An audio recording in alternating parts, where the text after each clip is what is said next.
West Bengal ANM entrance এক্সামের জন্য life সায়েন্সের ক্লাস 10-এর সেকেন্ড চ্যাপ্টার যেটা রয়েছে তোমাদের, সেটার এমসিকিউ সেশনের সেকেন্ড পার্ট আজকে আলোচনা করতে চলেছি। এর আগে ফার্স্ট একটা পার্ট হয়েছে, আজকে সেকেন্ড পার্ট হবে এবং নেক্সট দিন থার্ড অর্থাৎ শেষ পার্ট তোমাদের সাথে আলোচনা করে নেব। আর সঙ্গে থাকবে এমসিকিউ রিলেটেড এক্সট্রা অনেক ইম্পর্টেন্ট কোশ্চেন এএনএম পরীক্ষার জন্য। এরপর এই চ্যাপ্টারেরই পার্ট 3 অর্থাৎ শেষ পার্ট নিয়ে আসতে চলেছি। তাহলে শুরু করি। এখানে দেখো আমাদের 10 নম্বর কোশ্চেন অবধি আলোচনা করা হয়ে গেছিল। এইবার আমরা 11 নম্বর কোশ্চেন থেকে আলোচনা শুরু করব। এখানে কি বলেছে দেখো, আদি ডিম্বথলিকে গ্রাফিয়ান ফলিকলে পরিণত করতে কোন হরমোন সাহায্য করে? এটা হচ্ছে FSH, ফলিকল স্টিমুলেটিং হরমোন। আদি ডিম্বথলিকে তাহলে গ্রাফিয়ান ফলিকলে কে পরিণত করবে? এটা হচ্ছে FSH। দেখো এখন এই FSH এর কাজটা কি, এই যে গ্রাফিয়ান ফলিকল থেকে প্রথমে তো আদি ডিম্বথলি থেকে গ্রাফিয়ান ফলিকল তৈরি হলো, এবার এই গ্রাফিয়ান ফলিকল থেকে ইস্ট্রোজেন হরমোন ক্ষরণে সাহায্য করবে। তাহলে 11 নম্বর কোশ্চেনটা হয়ে গেল। এইবার চলে আসি 12 নম্বর কোশ্চেনে। এখানে বলেছে কোন হরমোনকে ক্যালোরিজেনিক হরমোন বলে? তাহলে ক্যালোরিজেনিক হরমোন কাকে বলা হয়? থাইরক্সিন। এটা খুব ইম্পর্টেন্ট কোশ্চেন। ক্যালোরিজেনিক হরমোন কাকে বলা হয়? থাইরক্সিনকে বলা হয়। তারপরে দেখো 13 নম্বর কোশ্চেনে চলে আসছি। 13 নম্বর কোশ্চেনে বলেছে সন্তানের জন্মদানের পর মাতৃদুগ্ধ নিঃসরণে সাহায্য করে কোন হরমোন?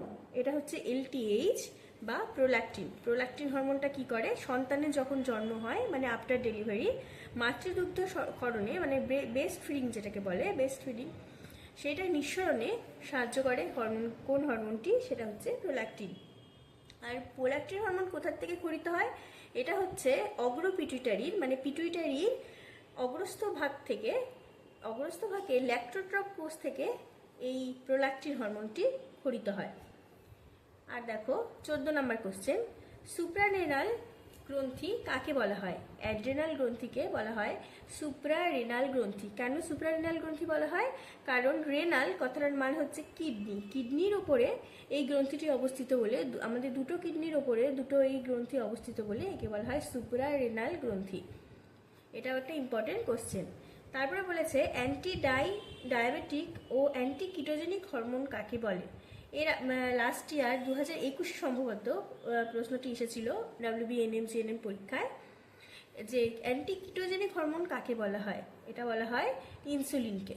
এটা খুবই ইম্পর্টেন্ট কোশ্চেন। তাহলে ইনসুলিনকে কিসের জন্য অ্যান্টি ডায়াবেটিক এবং অ্যান্টি কিটোজেনিক হরমোন বলা হয়?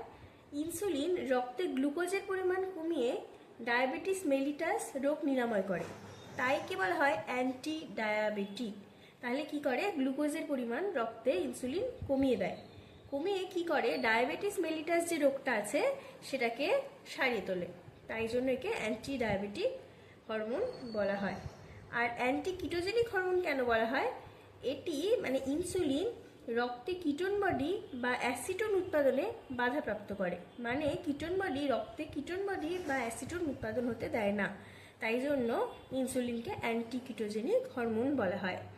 তারপর দেখো মধ্য পিটুইটারি, তোমরা তো পড়েছো পিটুইটারি 3টে ভাগ, অগ্রস্থ পিটুইটারি, অগ্র পিটুইটারি, মধ্য পিটুইটারি এবং পশ্চাৎ পিটুইটারি। তার মধ্যে এখানে বলেছে মধ্য পিটুইটারি কোন হরমোন ক্ষরণ করে? এটা হচ্ছে MSH, এই হরমোনটা ক্ষরণ করে।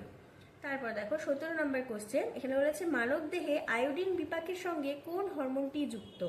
তাহলে আয়োডিন বিপাকের সাথে কোন হরমোনটি যুক্ত? সেটা হচ্ছে থাইরক্সিন হরমোন। এটা একটা ইম্পর্টেন্ট কোশ্চেন। কোন হরমোন ইস্ট্রোজেন ক্ষরণে সাহায্য করে? একটু আগেই বললাম যে ফলিকল স্টিমুলেটিং হরমোন যেটা, সেটা গ্রাফিয়ান ফলিকল থেকে ইস্ট্রোজেন হরমোন ক্ষরণে সাহায্য করে। তাহলে FSH বা follicle stimulating hormone oestrogen hormone ক্ষরণে সাহায্য করে। তারপরের কোশ্চেনটা দেখো, কোন হরমোন টেস্টোস্টেরন ক্ষরণে সাহায্য করে? এটা হচ্ছে ICSH। আর টেস্টোস্টেরন হরমোনটা কোথা থেকে ক্ষরিত হয়? শুক্রাশয়ের লেডিগের আন্তঃকোষ থেকে এই টেস্টোস্টেরন হরমোনটি ক্ষরিত হয়। তারপরে ফ্লাইট প্রতিক্রিয়ার জন্য কোন হরমোন দায়ী? এটা কিন্তু খুবই ইম্পর্টেন্ট কোশ্চেন। অ্যাড্রিনালিন হরমোন সংক্রান্ত সব কোশ্চেনই মোটামুটি আমাদের ইম্পর্টেন্ট। সেটা হচ্ছে এই কোশ্চেনটা হচ্ছে ফ্লাইট প্রতিক্রিয়ার জন্য কোন হরমোন দায়ী? এটা হচ্ছে অ্যাড্রিনালিন। তারপরে কি বলেছে 21 নম্বর কোশ্চেনটা, পিটুইটারি গ্রন্থির অপর নাম কি?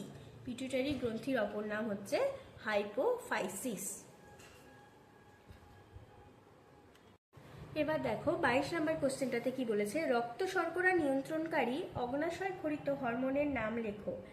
এবার কোন কোন হরমোন রক্ত শর্করা নিয়ন্ত্রণ করে আমাদের বডিতে, মানে ব্লাড গ্লুকোজ লেভেল নিয়ন্ত্রণ করে, সেটা হচ্ছে ইনসুলিন আর গ্লুকাগন। ইনসুলিন আর গ্লুকাগন কিন্তু একে অপরের বিপরীত কাজ করে। যেরকম ইনসুলিন রক্তে গ্লুকোজের পরিমাণ কমিয়ে দেয় আর গ্লুকাগন রক্তে গ্লুকোজের পরিমাণ বাড়িয়ে দেয়।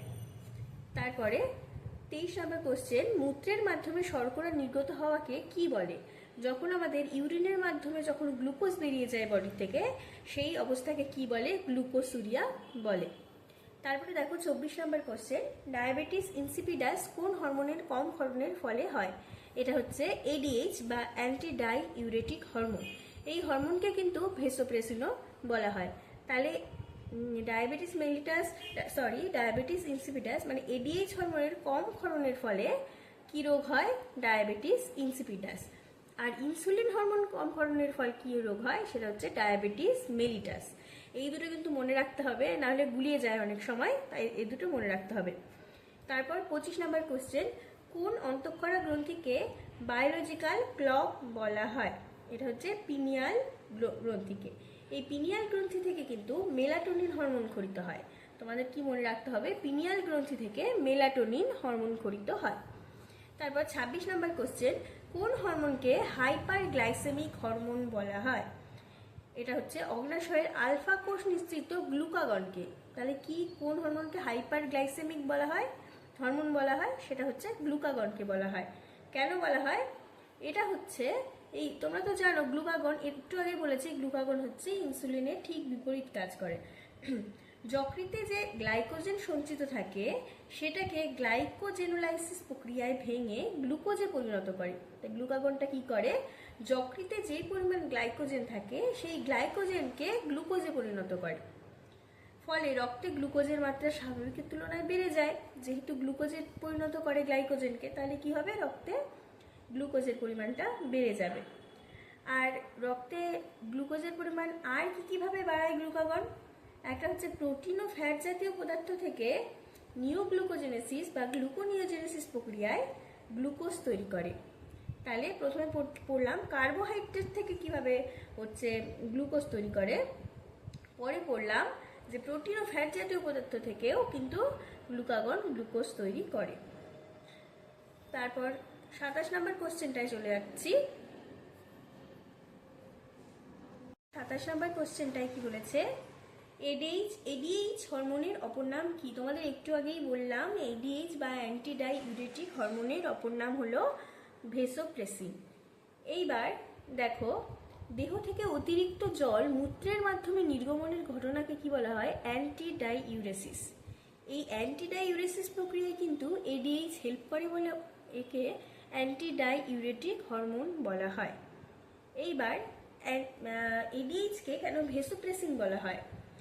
এডিএইচ হচ্ছে আমাদের যে উপধমনী আছে, রক্তজালক আছে, বিভিন্ন ক্যাপিলারিস আছে আমাদের বডিতে, সেগুলোকে সংকুচিত করে দেহের রক্তচাপ বৃদ্ধি করে। তাই এডিএইচকে বলা হয় ভেসোপ্রেসিন। আর এডিএইচ এর আর কাজগুলো তো তোমাদের আগেই বলেছিলাম। আর কাজের মধ্যে যেরকম সংগ্রাহী নালিকা বা কালেক্টিং ডাক্টে, নেফ্রনের কালেক্টিং ডাক্টে জলের পুনঃশোষণ বৃদ্ধি করে, মানে ওয়াটার রিঅবজর্পশনটা বৃদ্ধি করে, ফলে মূত্রের পরিমাণ কমাতে সাহায্য করে। তাহলে এডিএইচ এর কাজও তোমাদের বোঝা হয়ে গেল। এইবার 28 নম্বর কোশ্চেন, থাইরক্সিন হরমোনের কম ক্ষরণে বাচ্চাদের কি রোগ হয়? খুবই ইম্পর্টেন্ট কোশ্চেন। বাচ্চাদের কম ক্ষরণে কি রোগ হয়? সেটা হচ্ছে ক্রেটিনিজম। আর ঠিক পরের কোশ্চেনটা দেখো, থাইরক্সিন হরমোনের কম ক্ষরণে প্রাপ্তবয়স্কদের কি রোগ হয়? সেটা হচ্ছে মিক্সিডিমা। তাহলে বাচ্চাদের কম ক্ষরণে কি রোগ হয়? সেটা ক্রেটিনিজম। আর বড়দের যদি থাইরক্সিন হরমোন কম ক্ষরণ হয় তাকে বলা হয় মিক্সিডিমা। এক্সোপথ্যালমিক গয়টার বা গ্রেভস বর্ণিত রোগ কোন হরমোনের বেশি ক্ষরণের ফলে হয়? আগের দুটো আমরা কি বললাম? থাইরক্সিনের কম ক্ষরণের ফলে কি কি রোগ হয়। এইবার বলবো যে থাইরক্সিনের বেশি ক্ষরণের ফলে কি রোগ হয়, সেটা হচ্ছে এক্সোপথ্যালমিক গয়টার বা গ্রেভস বর্ণিত রোগ। তাহলে 31 নম্বর কোশ্চেনে চলে যাচ্ছি। এখানে বলেছে বিপাক্রিয়া নিয়ন্ত্রক দুটি হরমোনের নাম লেখো। একটা হচ্ছে থাইরক্সিন, দ্বিতীয়টা ইনসুলিন।